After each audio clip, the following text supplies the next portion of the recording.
बताने जा रहे हैं लूपिंग। लूपिंग में हम बताया था आप लोगों को कि लूपिंग आइटरेटिव इंस्ट्रक्शन कोड।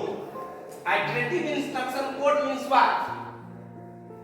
जो सी प्रोग्रामिंग लैंग्वेज है, जो सी प्रोग्रामिंग लैंग्वेज है वो 3 भागों में बटा हुआ है।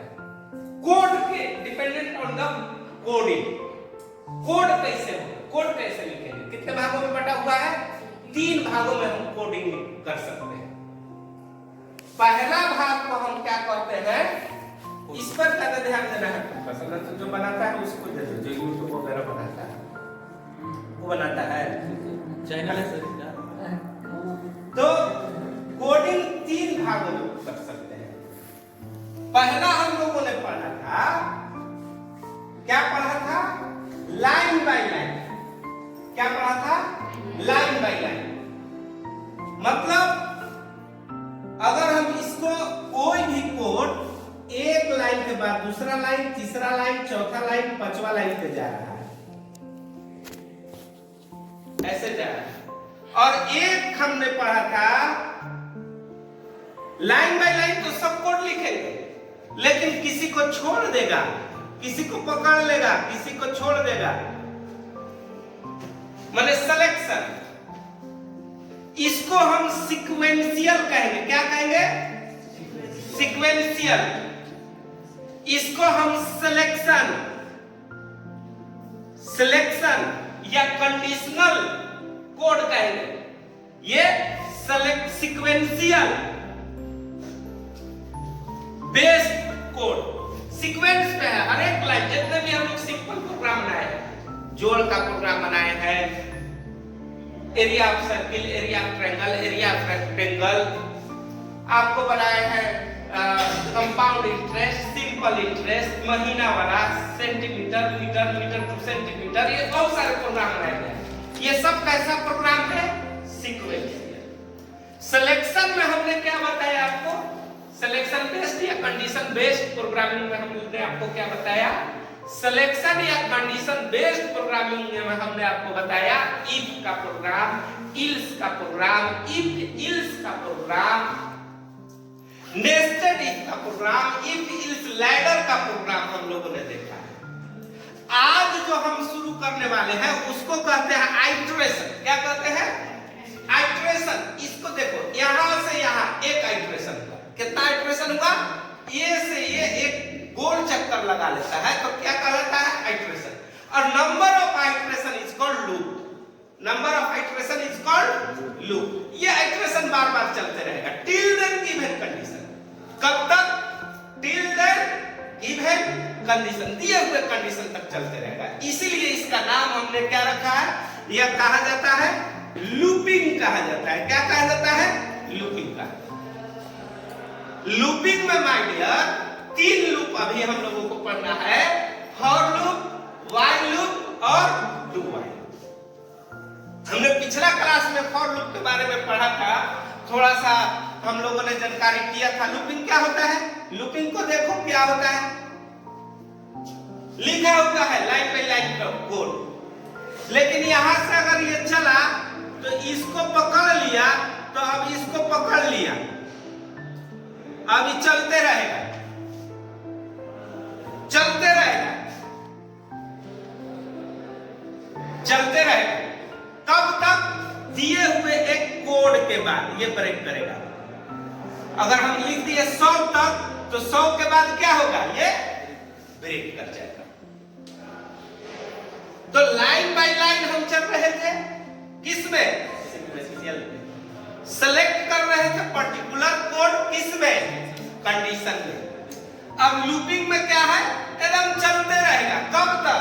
अगर हमको 100 तक चलाना है तो 100 तक, 10 तक चलाना है 10 तक, 20 तक चलाना है 20 तक, दिए हुए कंडीशन तक। हमने आपको एक प्रोग्राम बनाया था कि हमको 1 से लेकर 100 तक प्रिंट करना है, तो हम क्या कर सकते हैं? या तो प्रिंट एफ करके 1 से लेकर कितना तक लिखे? प्रिंट एफ 100 तक लिखे,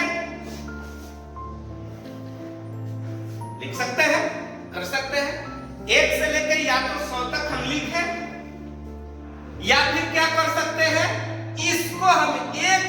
लिख कर कहां डाल दे? लूप में डाल दे। एक लाइन में लिख कर कहां डाल दे हम इसको? लूप में डाल दे।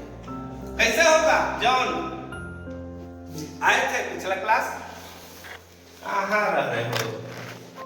देखो कैसे होगा। एक लाइन में हम इसको लिखेंगे, यहां पे ध्यान दो। अगर हम इसी चीज को ऐसे लिख दिए, इंटीजर टाइप का आई, क्या लिख दिए? आई। कभी भी लूप में आई का ही प्रयोग होता है ज्यादातर, या सी का प्रयोग होता है। और क्या होता है? सी का प्रयोग होता है। सी का अगर कंसेप्ट जानोगे, जैसे हम लोग लेते थे inter value for N. N किस लिए प्रयोग होता था? नंबर के लिए। किसके लिए प्रयोग होता था? नंबर। एन मतलब क्या? नंबर। सी मतलब क्या? काउंट। आई मतलब क्या? इंडेक्स। आई मतलब क्या? इंडेक्स। आई को हमने इंडेक्स को मैंने डिक्लेयर कर लिया। अब इस इंडेक्स को हमने फॉर लूप में डाल दिया। किसमें? इंडेक्स कहां से शुरू होगा? मान लेते हो आई को हम इंडेक्स को शुरू करते हैं 0 से या 1 से या 2 से, जहां से तुमको शुरू करना है। 1 से शुरू किया, इंडेक्स हमारा कितना हुआ? आई का मान अभी कितना हुआ? 1 होगा। हमने कह दिया आई छोटा है कितना से और बराबर है कितना से? 100 से। आई छोटा या बराबर है कितना से? 100 से। तो आई को आई प्लस 1 एक एक करके बढ़ाओ। आई को आई प्लस 1 एक एक करके बढ़ाओ। ठीक है। कब? और प्रिंट करते जाओ। क्या प्रिंट करते जाए? परसेंटेज डी डेसिमल के लिए प्रयोग होता है आई को। अब यहां पे दो चीज देखना है। एक ये देखना है कि शॉर्टकट में I equal to I plus 1 को हम आई प्लस प्लस भी कहते हैं। क्या कहते हैं? आई प्लस प्लस को I equal to I plus 1 कहते हैं। कोड का असल कंसेप्ट ये है, जैसे अगर पाइथन वगैरह तुम लोग पढ़ोगे तो इसका कंसेप्ट क्या है?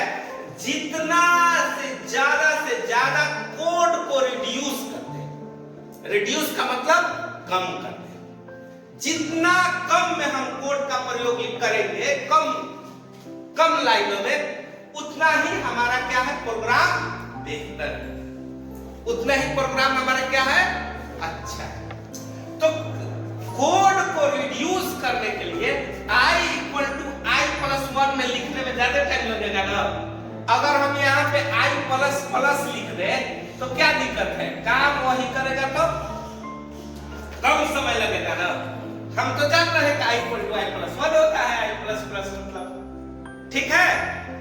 तो अब देखो शुरू कैसे होता है। ये आई का मान कितना से शुरू हुआ? I initialize with 1। I initialize with कितना? 1। छोटा है हाँ कि ना? हमने क्या कहा है? अगर कंडीशन सही होगा तो बॉडी एग्जीक्यूट करेगा। क्या एग्जीक्यूट करेगा? बॉडी एग्जीक्यूट करेगा। आई एग्जीक्यूट हुआ। आई का मान कितना है? 1। प्रिंट कर दिया ना? प्रिंट किया। बॉडी के बाद क्या होगा? बढ़ेगा आई प्लस प्लस। क्या बढ़ेगा? I plus plus. I plus plus means what?